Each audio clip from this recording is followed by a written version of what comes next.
নমস্কাৰ বন্ধুসকল, পোল্ট্ৰি farming knowledge চেনেললৈ আপোনালোকক স্বাগতম। আজি 26 নম্বৰ দিন ৰানিং। তো আপোনালোকে দেখিছে কামখিনি আৰম্ভ কৰিছোঁ। প্ৰথমতে টুৰটো খুচৰি লওঁ, তাৰপিছত আপোনাৰ বাকী কামবোৰ কৰিম।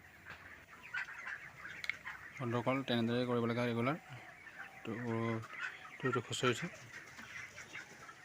আপোনালোকে দেখিছে টুৰখিনি ধুনীয়া হৈ আছে। আজি 26 নম্বৰ দিন হ'ল, তথাপি টুৰটো শুকান হৈ আছে একদম। আৰু ক'ৰবাত 5-6 দিন এনেকৈ থাকিব, তাৰপিছত অলপ ভিজিব, যিহেতু মুৰ্গীবোৰ ডাঙৰ হ'ব।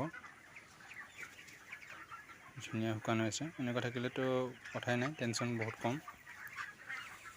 গেছ নহয়, গেছ নহ'লে বেমাৰ নহয়। এতিয়া পৰাপক্ষত এনেকৈ ৰাখিব চেষ্টা কৰিব লাগে। দেখিছে আপোনালোকে মুৰ্গীবোৰ ধুনীয়াকৈ যিহেতু সুস্থ হৈ গ'ল মোৰ। এতিয়া পানীবোৰ এৰি দিলোঁ, পানী চফা কৰি পেলাই বাচনবোৰ পানীটো এৰি দিলোঁ। দানা পানী খাই থাকিব এতিয়া। বন্ধুসকল আজি মেডিচিন মই একো ব্যৱহাৰ কৰা নাই, অকল চেনিটাইজাৰ ব্যৱহাৰ কৰিছোঁ। এইটো ৰেগুলাৰ কৰিব লাগে। বাকী এইকেইদিন গৰম খুব দি আছে, সেইবাবে 11টামান বজাৰ পৰা ফেন চলাব লগা হয়।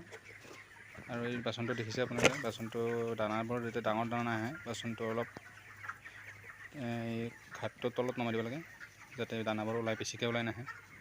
ডাঙৰ ঘাটটো দিলে তলত নামি যায় বাচনটো, তেতিয়া মানে চেপন হৈ যায়, তেতিয়া দানাটো কমকৈ ওলায়। নহ'লে দানাবোৰ পেলাই ইয়াতে ছটিয়াই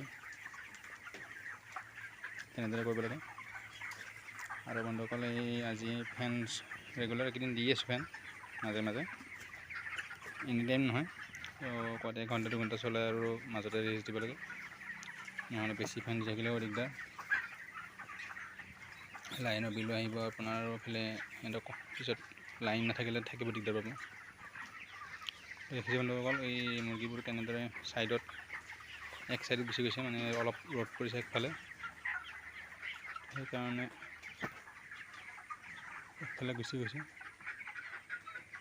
বাৰান্দা দিব পাৰিব ভাল, বাৰান্দা দিব আপোনাৰ জেগা নাই, সেইকাৰণে মই দিয়া নাই।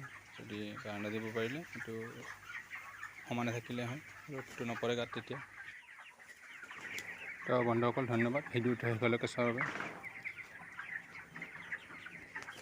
আৰু মোৰ চেনেলটো শ্বেয়াৰ কৰিব, ছাবস্ক্ৰাইব কৰিব। যদি ভিডিঅ'বোৰ চাই পেলাই ভাল লাগে লাইকো কৰিব। ধন্যবাদ।